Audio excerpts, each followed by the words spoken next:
Այսօր ժամը 12-ից քննությունը սկսվել է։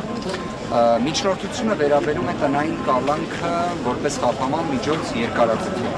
որ պատկերացնեք հիմքերը եւ հիմնավորումները նույնպիսին են կամ այն նույն բովանդակությունը ունեն, ինչ երբ ներկայացվում էր, որ կալանքը կիրառվի որպես խափանման միջոց։ Այսինքն նույն բառերն են, ուղղակի վերջում տնային կալանք բառն է օգտագործվում։ Սա ինչի համար եմ վկայակոչում, որ պատկերացնեք, որ թե կալանքը 7 ամիս տևած, թե տնային կալանքը 2 ամիս տևած, ոչ մի հիմնավորում անհրաժեշտ չունի։ Պարզապես խափանման միջոց նման ինտենսիվության չի կարող կիրառվել իրավաչափության սահմաններում։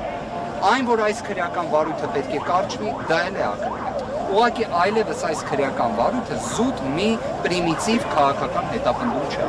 Այս միջնորդությունը այլևս վերաբերում է Հայաստանում քաղաքական գործընթացներին, հավասարությանը, արդարությանը կամ դրա խաթարմանը։ Այստեղ երկրորդ կարծիք չկա,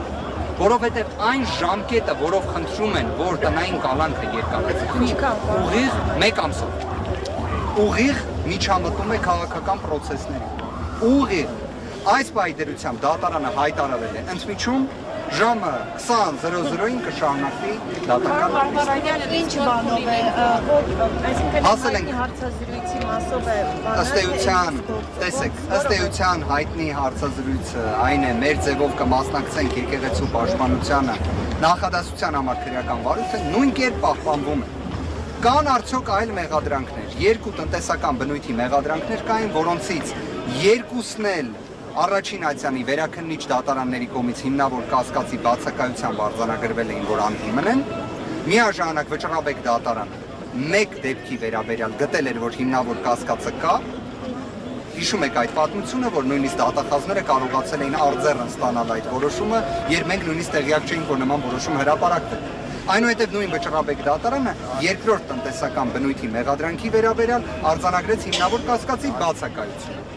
Պատկերացրեցիք, այսինքն Վճռաբեկ դատարանը մեկ տնտեսական բնույթի մեղադրանքի վերաբերյալ գտավ, որ իբրև կա այդ հիմնավոր կասկածը, թեև դրա նվազագույն շանսը չէի պատկերացնում, ոնց կարող էր լինել, եւ դրան համարժեք մեկ այլ աբսուրդային մեղադրանքով գտավ, որ հիմնավոր կասկած չկա։ Հետևաբար ամփոփելով, այո, հարցազրույցն է հիմնական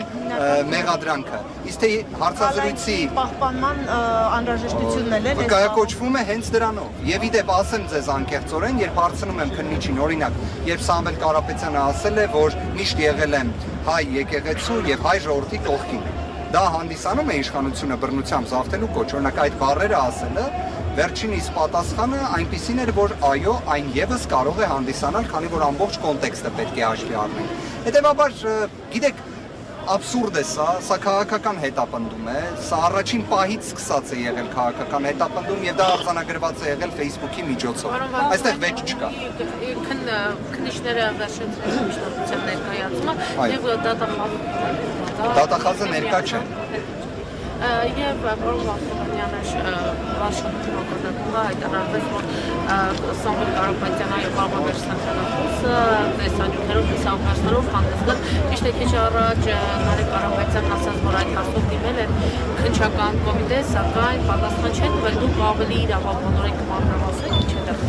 Գործընկերներ ջան, ես կարծում եմ երևի 3-ից 4 անգամ մանրամասնել եմ նշված հարցը։ Իդեպ այսօր էլ դատական նիստում դրա վերաբերյալ քննարկում եղավ, կարող եմ ասել, որ գործադիր իշխանության ղեկավարի կողմից ներկայացված հայտարարության իրավական հիմքը, աղբյուրը չեմ պատկերացնում ինչն է։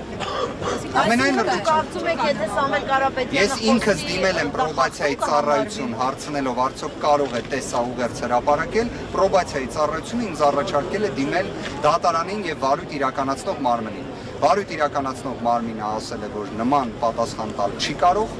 դե դա մերժում է գործընկերներ ջան։ Դատարանին դիմել եմ, դատարանից պատասխան չունեմ եւ ճիշտն ասած հաշվի առնելով, որ Սամվել Կարապետյանի նկատմամբ նաեւ հաղորդակցման սահմանափակում է կիրառված։ Այսինքն օրինակ Նարեկ Կարապետյանին Սամվել Կարապետյանը չի տեսել արդեն 9 ամիս։ Հիմա օրինակ եթե տեսաուղերձ հրապարակի եւ կներեք, որ սա այս օրինակը բերում են, հիմա Նարեկ Կարապետյանը եթե լայք անի այդ տեսանյութը, դա հաղորդակցում կմեկնաբանվի այն քննչական մարմնի կողմից, որը մեր ձևով կմասնակցենք եկեղեցու պաշտպանությանը, որակում է որպես իշխանությունը բռնությամբ զավթելու կոչ։ Դե ես կարծում եմ իրավապահների պատասխան չտալը նշանակում է, որ պարզապես սա լրիվ այլ Պարոն նպատակ է։ Վարդանյան, իսկ որոշման հրապարակման հետ կապված կարող եք ասել, երբ կլինի արդեն հրապարակումը։ Ժամը 8-ին վերսկսվելու է դատական նիստը, շարունակվելու է։ Եկեք սպասենք կտեսնենք։ Պարոն Վարդանյան, դատարանը այլևս քանի անգամ կարող է կիրառել կալանք որպես համատանի։ Քանի անգամ է մնացել դատարանը այսօր։ Քրեական վարույթը ունի ժամկետ առավելագույն, այն 10 ամիսն է։ Այս վարույթը 10 ամսից ավելի չի կարող տևել։ Իդեպ մեր ձևով կմասնակցենք եկեղեցու պաշտպանությանը, իշխանությունը բռնությամբ զավթելու կոչ մեղադրանքի տեսանկյունից, քանի որ այն միջին ծանոթության ենթադրյալ արարք է 5 ամիս։ Հենց այդ իսկ պատճառով էր ավելացվել այս տնտեսական բնույթի մեղադրանքները, որ կալանքը հնարավորինս երկար տևի։ Բոլորը դա գիտեն։ Այո, 10-ն է, բայց այդ 10-ն էլ առավելագույնը չէ, որովհետև կարող են 2 ամսով կասեցնել քրեական վարույթի ժամկետը, ես ձեր ներկայությամբ այդ կանխատեսումը կանեմ, այդպես էլ անելու են։ 10 ամսում չեն ավարտելու քննությունը, այլ կասեցնելու են դրանով արհեստական որոշակի ձգձգեր։ Հենց նախաքննությանն է վերաբերում։ Քրեական վարույթի ժամկետը ըստ էության նախաքննության մասին է ընդհանուր առմամբ։ Բաժանորդագրվեք Արմադ մեդիայի ալիքներին YouTube-ում, Facebook-ում, Instagram-ում և Telegram-ում։